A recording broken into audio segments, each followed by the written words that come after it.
This morning, it is my pleasure to introduce our speaker, Mr. Reggie Fullwood. Reggie Fullwood is the president and CEO of Operation New Hope, a transformative nonprofit organization focused on empowering individuals impacted by the justice system.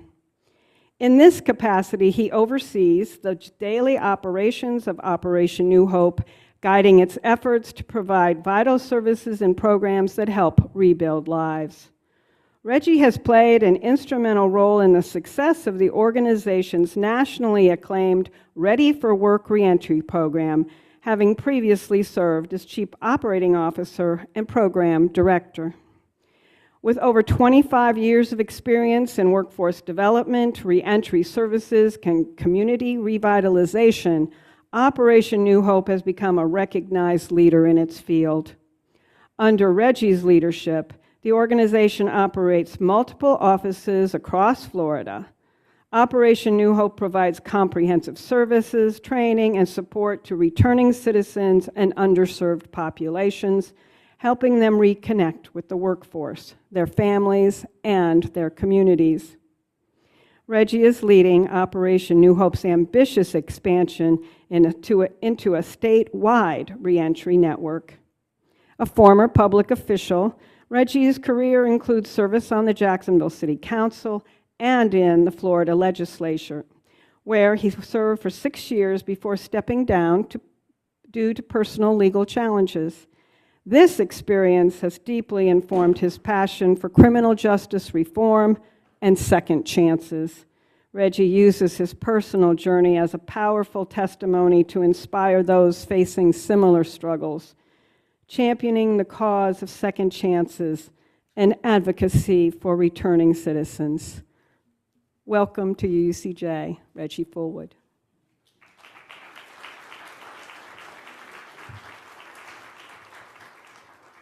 Good morning. I really appreciate the opportunity to be here this morning, and I'll try not to ramble too long. Special thanks to Peter for inviting me, and this is my first time here. And I gotta say, I love this service. It's very welcoming, and I love everything that's happened today, from the singing to the meditation, even how we dismiss children to go to children's church. So it's a pleasure being here. Again, I'll try not to bore folks. I used to have a pastor who said every time he got up to preach, he would say, "I won't be before you long." The difference is I actually mean it, and he didn't. But so why we do the work we do at Operation New Hope, and I'm blessed. I'm on year 6 at Operation New Hope. We have a fabulous founder. Some of you in the room know Kevin Gay. He founded the organization in 1999, and it's interesting because we really stumbled into this reentry work. And I'll give you the short version of what I mean by we stumbled into this work. So we were doing community development work. We were over in Springfield and East Jacks around the stadium building houses and renovating houses for first-time homebuyers. And the work was, Kevin had been on the board of Habitat for Humanity and kind of caught this bug. He was working for his dad's insurance company, and he kind of caught this not-for-profit bug to say, okay, how can I impact change in the community? And his dad said, hey, you could take this sabbatical, go start this not-for-profit. Yeah, go fulfill this passion, right? So we started building houses, and the short version is we started building houses, and the unique thing that happened from that is there were some struggles at the beginning. So there were a lot of things happening on site, things missing. So the sheetrock, the plywood, the whatever, the material would be missing almost every single day. So Kevin had this great idea, okay, on the job site, how do we secure all of our material? And again, Kevin hadn't really been accustomed to being in urban Jacksonville, so he didn't realize that there were going to be these challenges. So first thing he said, well, maybe we hire a security company or hire JSO, and they're like, oh, that's going to cost too much. So he had this great idea. Let's go. He went out to Callahan and met with this company, and they built this big trailer. And the concept was we build this big trailer, and we're going to lock up the material, the construction material, every night at the end of the job, right? So they did it, and again, him not being really accustomed to urban environments. So the next day they came out, and the entire trailer was gone. So he said, okay. So he met with a local pastor in that area. And the pastor said, what you should do, Kevin, is start hiring people from the neighborhoods. If you hire people from the neighborhoods, then these are people who have a vested interest in making sure that these construction materials are safe. And people are appreciative because now family members, friends are working on these job sites. Aha. Started hiring people from the neighborhood, and it actually worked. People stopped stealing, and people realized that, wow, they are not only building houses in the community, but they're supporting the people in the neighborhoods, right?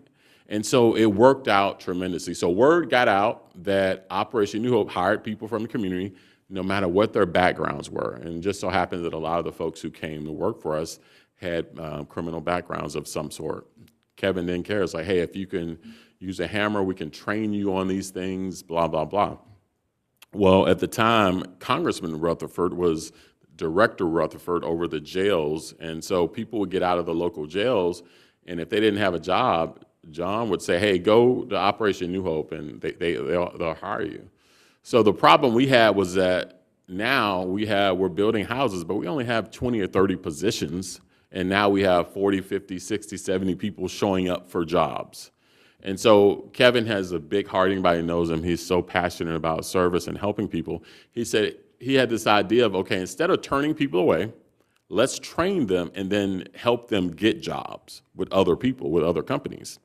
And so that's really how we stumbled into this work of helping people rebuild, just from Kevin's passion of, hey, I don't want to turn anyone away. Let's get them training, and then we'll reach. He started reaching out to companies all around the city saying, hey, we were training these folks. They're good people. We're vetting them. Will you please hire them? And that's really how this all started. And about 8 years ago, we decided to move away from housing construction, and we focused solely on reentry.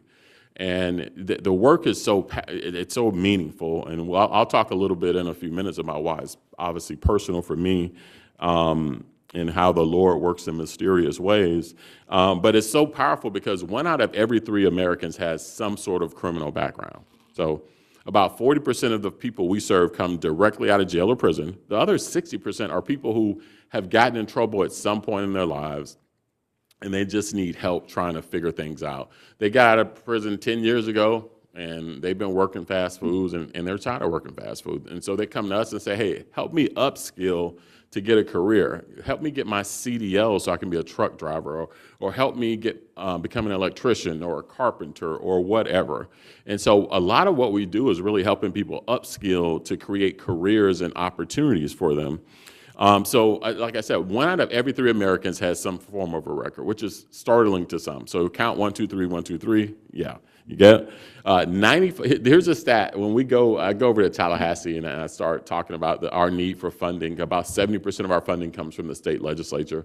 And no matter where you're on the political spectrum, there's a couple of stats that I tell you that really wake people up. 95% of the people who go to jail or prison are getting out. Right? I mean, there's 95% are actually getting out and coming back to our communities. So we can't stop that. The only people that are staying are folks who committed murders or mass murders. So if we support those 95%, give them training, give them the resources, give them the mental health and substance abuse support they need, the outcomes are going to be better. We already know that. Here's the other interesting stat. 600,000, I'm going to say it again, 600,000 people leave a correctional facility in Florida every single year. And that may sound crazy, right? Well, if you think about Florida has 60-something counties. Every county has a correctional facility. And then the Department of Correction has over 70 facilities around the state of Florida. Florida incarcerates more people than any state in America. Florida incarcerates more people than many European nations. Seriously, if you think I'm exaggerating, Google it. Florida incarcerates more people than many European nations. So that's a challenge we have in the state of Florida.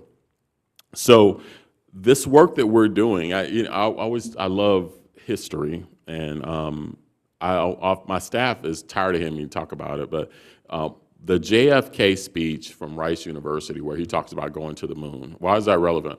Because I love the fact that he said that we do this not because it's easy, but we're doing this because it's hard. And he was talking about going to the moon, right? That's what I tell my staff about the work we do. We do this work not because it's easy, but because it's hard. It's hard helping people rebuild their lives. And it's hard dealing with some of the challenges that people have. And I'm just going to talk a little bit about a couple of challenges. Let's say you've been in jail or prison and you get out. One of the biggest challenges people don't think about is anytime you go to a court, you're going to get hit with fines, whether it's a traffic ticket or murder or whatever. You're going to get hit with fines and fees.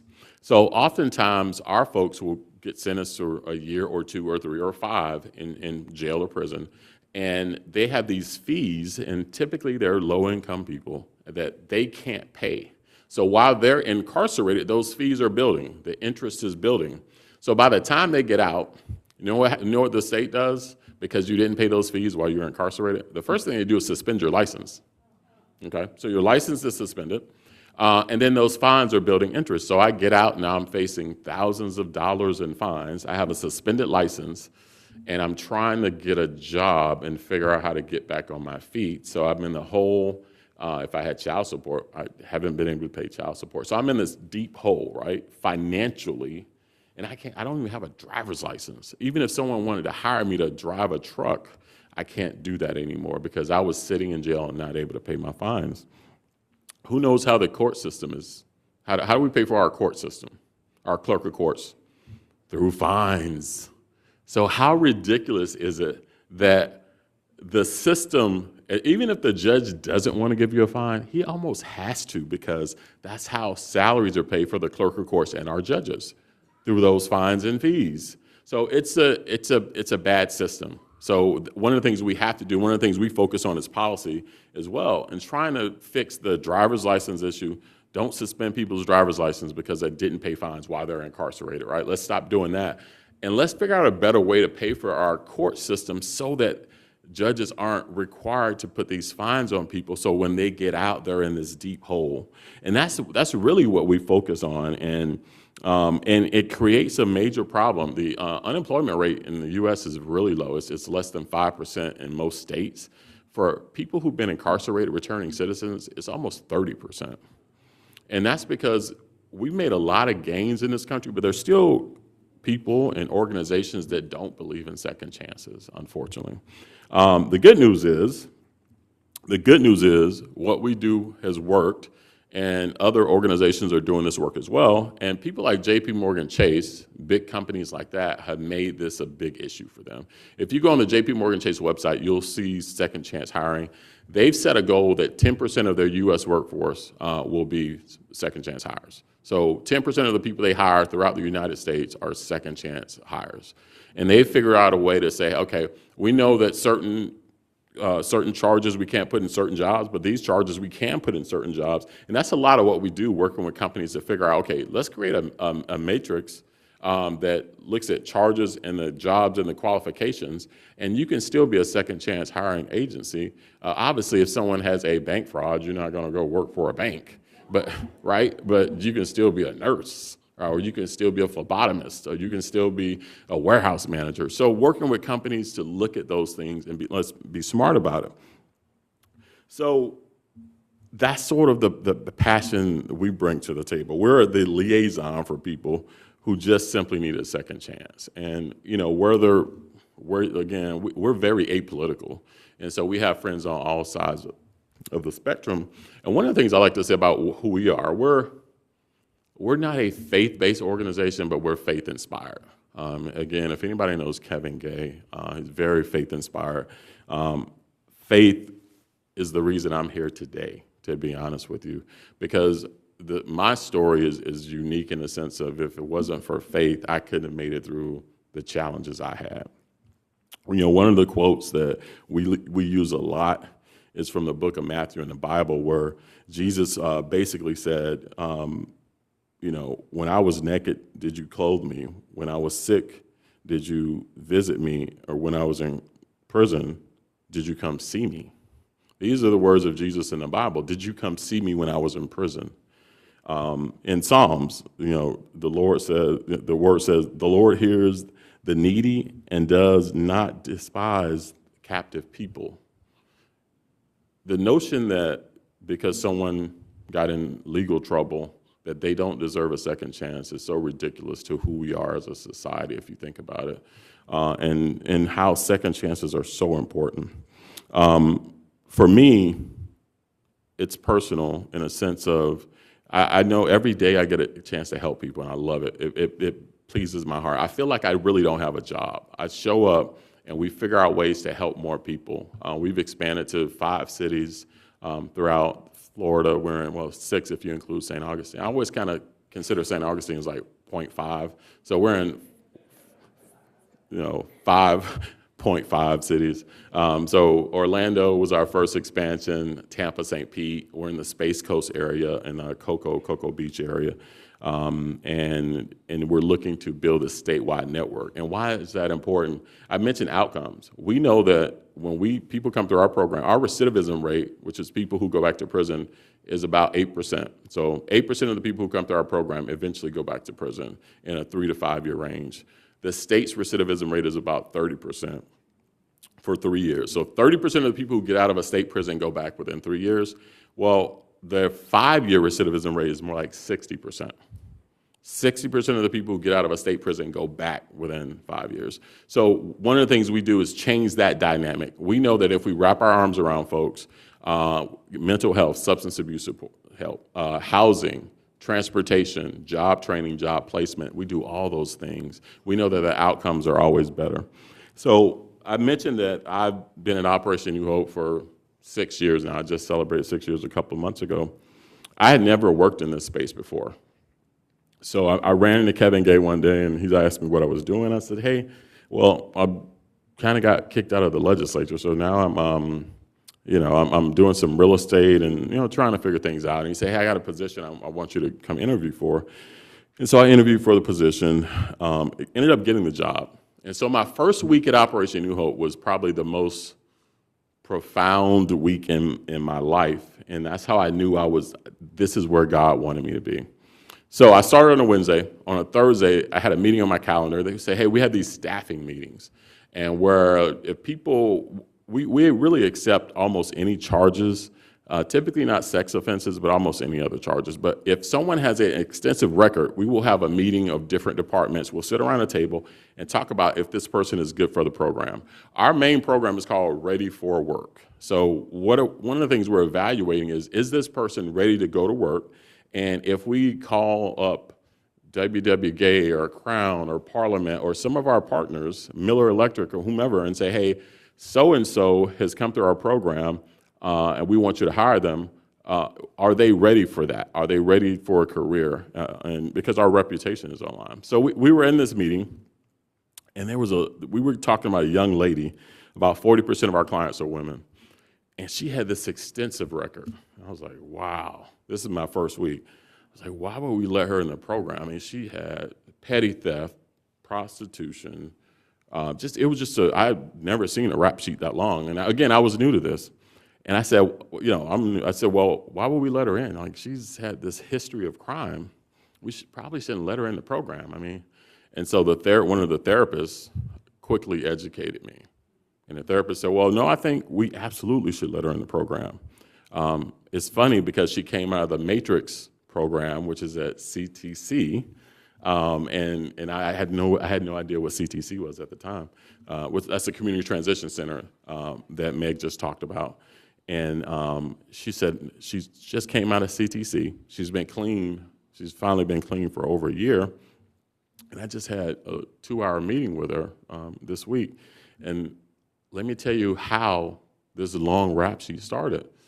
And she educated me that when she was a teenager, that this young lady, her mother's boyfriend, molested her. And from that molestation, it started a path of drug use to cope with issues. And that path of drug use led to petty theft. Then that led to prostitution. Then that led to this crime or that crime. But the core issue wasn't drugs. The core issue was sexual abuse. And that led to this spiraling. And I was sitting there like, okay, Reggie, you just need to learn how to shut the hell up and learn and listen. Seriously, I was like, okay, I clearly need to learn, right? That was my first week. Friday, so we start a cohort, every Monday we start a cohort of people in our program, and every Friday we graduate a different group. That Friday, I sat in the back of the room. I'm a big, tough guy, and a lady stood up, older African-American lady. Oh, she stood up, and the reason I mentioned she's African-American because she looked like one of my family members, so I really started paying attention, and I said, oh, she looks like one of my aunts. Obviously, it wasn't her, so I'm paying attention to this lady. And the lady started talking about her journey, and what she said stuck with me to this day. She said, I've never finished anything in my life. She said, I didn't finish raising my kids. I didn't finish high school. I didn't even finish my prison sentence. They let me out early, and everybody started laughing. And she said, but today I'm finishing this program, and this is changing my life. I'm going to go get my kids back. I'm going to get a job. I'm going to follow my dreams. And because of the work you guys are doing, has changed my life. I'm finishing something. And it meant so much to her to graduate from our program. And I'm standing on the back wall, like about to cry, like, oh my God, I can't. And I knew then that this is where God meant for me to be, right? And I said God works in mysterious ways because as a former city council person, I was in the state legislature, and I was feeling really good about myself. I was like this rising star, and I had great family and all this great stuff. And there were I had got involved. There was a colleague of mine that got into some legal trouble, and the authorities came to me and said, hey, we need you to kind of talk to us about it. And I said, I won't talk to you guys at all. So the federal prosecutor got a little upset, and then I became a target. And I'm not going to go into selective prosecution or any of that good stuff, but it happens. But I became a target. I was a state representative, and I eventually got charged with a federal wire fraud issue while I was in the legislature. And so I was facing, I skipped over a lot of the story, but I was facing these federal wire fraud charges. And I remember meeting with my lawyer, Bob Willis, and I said, well, help me understand this. I'm a state representative. Why is the federal government coming after me? Shouldn't it be like a state attorney or something? And he said, well, the federal government has some purview, so they've said that you committed wire fraud. I said, well, how did I commit wire fraud? Because I was not understanding these charges. And he said, well, the prosecutor says you moved money from your campaign account, which is I was elected official, to your business account and spent that money on the things you shouldn't have spent it on. And I said, wow, that's true. I did move money from my campaign account to a business account, but that was because I didn't have a campaign credit card, and the things I needed to charge, I just moved it and charged it. I didn't realize I couldn't do that. Shoot, my bad, sorry. But I said, how is that wire fraud? And this is where I almost fell out of my chair in my lawyer's office. He said, well, the prosecutor says wire fraud is anything that crosses state lines. And it may be some lawyers in the house today, and maybe some prosecutors in the house today. It's anything that crosses state lines. And I said, well, when did I cross state lines? And, well, the prosecutor says that your account was at Bank of America, both accounts. Yeah? So if I transfer from one account to the other, it's electronically, and Bank of America website, right? Yeah, but Bank of America is headquartered in Charlotte, North Carolina. I said, what? Huh? What does that have to do with anything? Well, their servers are in Charlotte, North Carolina. You made the transaction in Florida. Hence, that's crossing state lines. I said, that is crazy.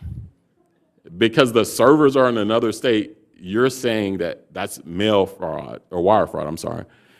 I was floored, right? I'm dumb like that. There is no way in hell, excuse my language, that this could stand up in court. Like, this is ridiculous, right? So that was a charge, and I fully admit I probably was really careless about funds and how I spent it. I would take full credit for that, but wire fraud because the servers were in another state was ridiculous. So I had a dilemma though. So we were getting ready for trial, And this is the dilemma that a lot of Americans face, mostly poor people. And the reason I'm going to tell you why mostly poor people face this dilemma. The prosecutor came to us and said, we don't think this thing needs to go all the way to trial. We'll offer Reggie a plea deal. He won't have to go to jail or anything. Just takes one count of wire fraud and one count of not paying his taxes for a couple of years.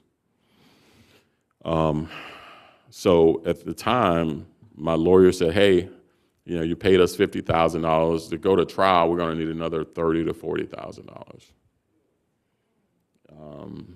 I went and talked to my wife, and she was like, dude, I'm already tired of you. Like, I can't. And at the time, it was, when I say this was the lowest point of my life, because I had made some mistakes in the marriage. I hadn't been as faithful as I should have been. I hadn't been as committed as I should have been. And she had gotten tired. My ex-wife was a lawyer. And so she wanted a divorce. So as I'm going through this, I lost my job in the legislature. My day job was running a not-for-profit that did housing development. In order to protect that organization, I resigned from office because I didn't want my negative publicity to hurt that organization. And then my wife wanted a divorce. So my lawyer's asking for another $30,000, $40,000. I'm jobless. I'm losing my marriage. And sometimes it still gets to me. So I have this 7 and 8-year-old at home. And the only thing I could think about was, if I end up going to jail, I can't see my kids, right? And so I prayed about it, and I thought about it. I talked to friends, and I ended up taking this plea deal to stay out of jail. And so I never served a day in jail. I ended up getting house arrest, which was curfew, basically. Oh, you got to be home by 10 o'clock every night. You can't leave the house before 6 a.m. I'm like, okay, I need to be home by 10 o'clock anyway. And that's the decision I made. I made it really because I couldn't imagine not seeing my children every day. And so that's the decision that so many Americans have to make when they're facing prosecution. Whether it's right, wrong, whether they're innocent or guilty, it costs a lot of money to go to trial. And prosecutors know it. The system is built, like 80, 90% of federal cases don't go to trial. The system is built for plea deals, and oftentimes prosecutors have too much power. But that's the decision, those are the choices that folks are left making every single day. I felt really good that if we went to trial, we could probably win on the mail frauds. It's craziness, the wire fraud. But I wasn't willing to take that chance, not with our justice system in America, when I've seen how mass incarceration works, when I had seen how it's so easy to charge people. And one of the things, I don't agree with most of what Donald Trump says, but I do agree that some of our federal cases that are brought against him were just, it was reached too far. And I think that's one of the things we have to, when we talk about smart justice and criminal justice reform, reforming the system, because we have our system doesn't work well. That's one of the challenges with our system. Think about it from this perspective. How is it that poverty is a leading indicator of crime? Clearly. But our mass incarceration rates that affect African Americans and minorities, it's ridiculous if you look at our prison system. And some of that is selective prosecution. And those are the things that we really have to fix. Does it make sense for someone who has an addiction for us to send them to prison versus sending them to a program like the Matrix at CTC? That doesn't make sense. We have to treat, addiction is the biggest example. Addiction is a disease. Treat the disease, not just put someone in a box. So that's kind of what we do at Operation New Hope, and that's how I got at Operation New Hope. And it's funny how, and I'm going to close out with this, because it's funny how the Lord works in mysterious ways. So if I had never dealt with these legal issues, I wouldn't be here today. I wouldn't be the president and CEO of Operation New Hope. And so I almost feel like I had to go through that to get here to help people. We're literally helping thousands of people every single year rebuild their lives. And so maybe I had to go through that tough journey to come out on the other side so that I can be in a place where I can help more people who've gone through similar situations. And I use my story all the time and talk to our clients. Like, I know about the embarrassment and the despair and the uncertainty and the loneliness of being down and not knowing your way up. I know it. And so trust me, if you will follow this plan and trust us to support you and bust your butt and work hard, you can rebuild your life. And that's the message that we've sent every single day. I have 2 quotes that I would keep up in my bedroom as I was going through all my challenges, and both of them are in my office over in Springfield. One is the Martin Luther King quote when he says, "If you can't fly, then run. If you can't run, then walk. If you can't walk, then crawl. But no matter what you do, just keep moving forward." Because I kept that in my heart. I just got to keep moving forward, no matter what obstacles come in my way. And that's one of my favorites. The other one is Nelson Mandela, who went from he's probably the most prominent. He's the poster boy for second chances and reentry, right? He went from prison to the president's house. So he's the poster boy for it. And his story is phenomenal. I won't go there. But one of his quotes that I love so much is, "The greatest glory of living lies in never failing, but rising every time you fall." And I just tell our clients all the time, just keep fighting. And when you fall, even when you have a setback with your sobriety, start over. It's okay. Just start over. There's an old Chinese proverb, the best time to plant a tree was 20 years ago. The next best time to plant a tree is today. So just plant a tree and start over. So that's all I got. Thank you, folks.